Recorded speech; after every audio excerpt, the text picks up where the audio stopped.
نحمده ونصلي على رسوله الكريم اما بعد سورة البقرہ پارہ نمبر 3 آیت نمبر 261 رکو نمبر 36 خلاصہ در رکو پس دا غین لفظی ترجمہ پدی رکو کی ترغیب د انفاق یلی د لګولو د مالونو او د خرچی کولو په لار د الله کې او د صدقې قبلولو د پاره 15 شرطونه بیانېږي مثالونه ذکر کیږي چې الله تعالی د مخلص صدقه په خپل دربار کې قبلي دریاکار صدقه او خیراتونه الله نه قبلي او سناکار اعمال داسې دي چې کله د صدقې نه پس وکړي شي نو د هغې د وجنه هغه صدقې اجر او ثواب هغه ضایع کیږي. اعوذ بالله من الشیطان الرجیم بسم الله الرحمن الرحیم. مثل الذین مثال د هغې کسانو یعنی د صدقې د هغې کسانو ينفقون لګوي اموالهم مال نخول في سبيل الله فالارض الله کی كمثل حبة پشان د یوی دانی دے بتت چرا زرغن کړي دغه دانا 7 سنابل وگی في كل سنبلة 100 حبة او وی په هر وگی کې سل دانی والله يضاعف العزيتوي لمن يشاء دچا د پارا چې وغواړي والله واسع عليم الله پر خیر واستون کې علیم په هده لکه څنګه چې یو دانه پټی تواچي خودغه دانه بروغ دانوي پټه به هم داسي وي چاغي کې ودا دانه راخیږي دغه دانه پټی کې واچي د هغې نه تیغ راوخیږي د هغه تیغ حفاظت کوي تر دې پورې چې هغه ټانټه شي او په هغه ټانټه کې وږي راوخیږي او په هر وږي کې 100 دانې وي نو د یو دانې نه 200 دانې جوړې شوي. دغه شان دی کله چې مسلمان وي مال حلال وي او په هغه ځای کې ولګي چې کوم ځای کې د لګولو حکم وي او خالص د الله د رضا د پاره وي نو دغه 1 روپۍ 1 درهم یو په یونا یو په لسنا بلکې یو په 200 ورته الله اجر او ثواب ورکي او دا انتها د اجر نه ده بلکې کده کې اخلاص نور هم زیات وي نور هم د الله سره مینوي او محبت وي الله ورته دغه اجر او ثواب نور هم زیاتی دومره به ورته زیات کې چې هغه حساب بنوي. الذين سر بشارت دے زیره دے خوشخبری دا الذين هغه کسان ينفقون چې لګوي اموالهم مال نخپل لرا دانه چې پردي مالونه خیراتی کوي صدقه کوي فی سبیل الله بلارا د الله کې د پارا د رضا د الله. بیا دو کارونه داسې دي چې هغې نه ځان ساتي زباتنه بنه کوي تکلیف بنور کوي هغه چاته چې چا باندې صدقه کړې ده د چا سره تعاون کړي دي ثم بیا لا یتبعون نور پسې کوي دوی ما په هغه څه پسې انفقو چې دوی لګولې دي منن احسان زباتنا ولا اذن او نه تکلیف ضرر بګار لهم د دوی د پاره اجرهم اجرنا د دوی دي یعنی بدلی عوضنا اجرنا ثوابنا د صدقو د دوی دي خدا به څوک ورکوي هغه چا نه به نه غواړي چې چا سره تعاون کړی دی بلکې د هغې نه به غواړي چې د چا د پاره دی کړی دی چې هغه الله دی عند ربهم پنځ د رب د دوی باندې او هغه به درته د خپل شان مطابق درکړي. بشارت دی ولا خوف نبوي هیڅ یرا علیهم په دوی باندې څوک چې مالونه د الله په لاره کې لګوي په مستقبل کې ولا هم يحزنون او نبدوی غمجن کیږي او که بالکل صدقه نشي کولای صدر سره نوي قول معروف یعنی خکل خبره خکل جواب نرم خبره نرم جواب هغه ته د دعا کلمات هغه سره خو وعده کول چې الله ما تراکی زبدرتا درکم ومغفرة او بخنا کچرته درتا هغه غیر مناسب خبره وکي بے ادبی دی وکي نو خیر دی معافی ورته وک خیر غردا من صدقه دهغه صدقینا یتبعها چې ورپسې کیږي اذن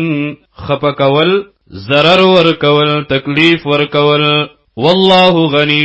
الله غنی دے یعنی بے حاجت دے حلیم صبرناک دے مثال دے د هغه صدقې یکم دریا د پاره کیږي او تخویف دے چې خپل صدقې مباطلوي د صدقو اجر مزای کوي پر یا سرا په احسان کولو سره او پس باطن سره دا درې وړه هغه ناکار صفات دي چې په دې سره د صدقې اجر ثواب ځای کیږي. یا ایها الذین آمنو اے مومنانو لا تبطلوا مبربادوي مزای کوي صدقاتکم ثوابنا د خیراتونو او د صدقات استاسو بالمن پس باطن سره چې پاغه باندې ځباتنه کې یا د هغه په باره کې بل چاته وای والاذا او پتنګولو سره تکلیف ورکولو سره چې بګارونه پکې کلذي پشان د هغه چا ينفقو چې لګوي ماله مال خپل لرا لیکن د پاره د رضا د الله نه رئاء الناس د پاره د خودنی د خلقو چې خلق راته خسړې وي سخی راته وي نو ټیک د نوم به ورته میلاو شي خو اجر ثواب نه میلاوي. ولا يؤمن بالله ایمان لري په الله باندې والیوم الاخر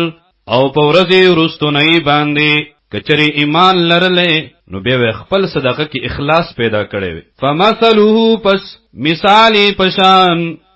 کمثل صفوان پشان دهغه هموار گټی دی علیه تراب چې وی په هغه باندې خاوري فاصابه پس ورسیږي هغه تا وابل تیز باران فترکه پس پریک دی دغه گټی لرا صلدا بالکل صفا لکه څنګه چې په دغه گټ باندې خاور پاتې نشي باران سره ختم شي دغه شانته د چې کوم صدقه کړي دا کوم خیراتونه کړي دي کوم ورکړي کړي دي د هغې نه پس ځباتنه وکي تکلیف ورکی ریا سره هغه اجر او ثواب مکمل ختمیږي.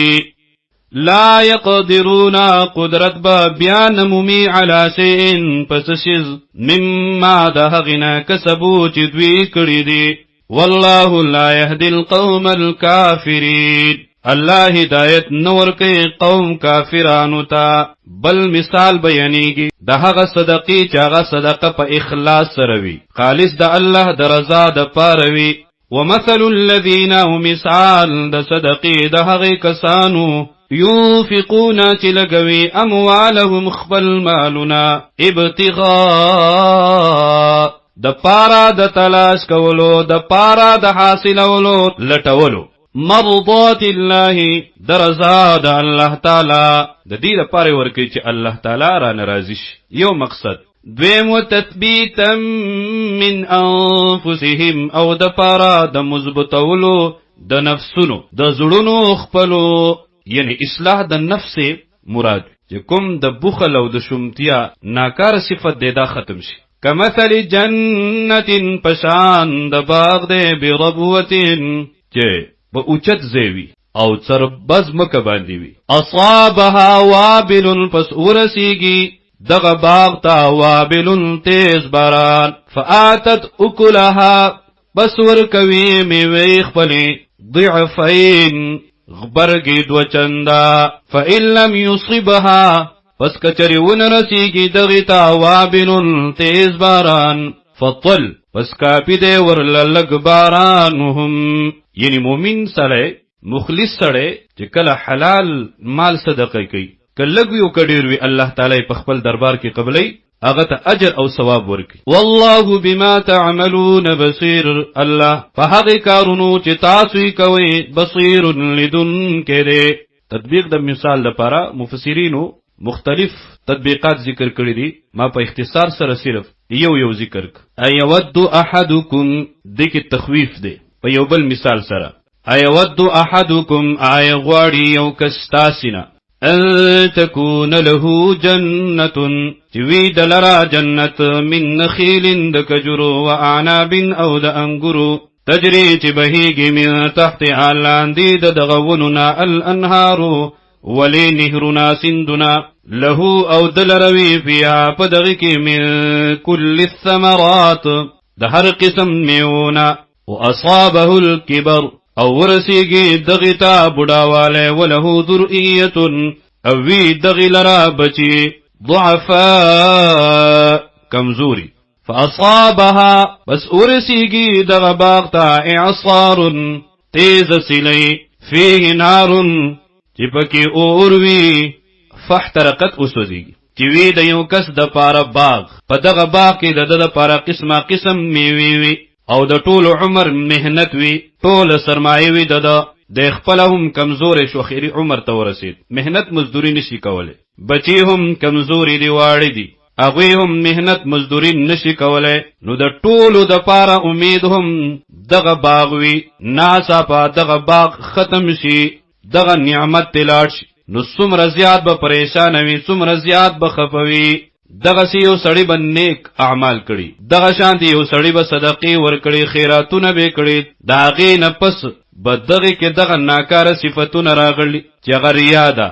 زباتنه ده تکلیف ورکول دي نو امید ده چې په دغه صدقو باندې مات اخرت کې اجر او ثواب میلاو شي او د چې کله اخرت ته ورشي څنګه چې هغه باغ ختم شو سورته میلاو نشو عذاب پیراغه نو دغه ثوابونو اجرونو ختمېدو د پاره دغه ریا وا دغه من دغه احسان دغه زباتنه وا نو خالی میدان بې په هغه صدقو ورته هیڅ اجر او ثواب نه میلاويږي نو څومره زیات بده خپای او پریشان نو دې کې تخویف دی چې خپل عقاید ټیکي اعمال ټیکي نیتونه ټیکي ورنداسي نه چی دغه امید باندې به تاسو لاړ شئ چې اخرت کې به اجر او ثواب میلاويږي او بیا به الته اجر او ثواب نه او پس به دنیا ته راتګ هم نه کذالک دغرنګ یبین الله بیانوی الله لكم الآیات تاسو ته آیاتنا لعلکم دې د پاره چې تاسو تتفکرون سوچ او فکر وکړئ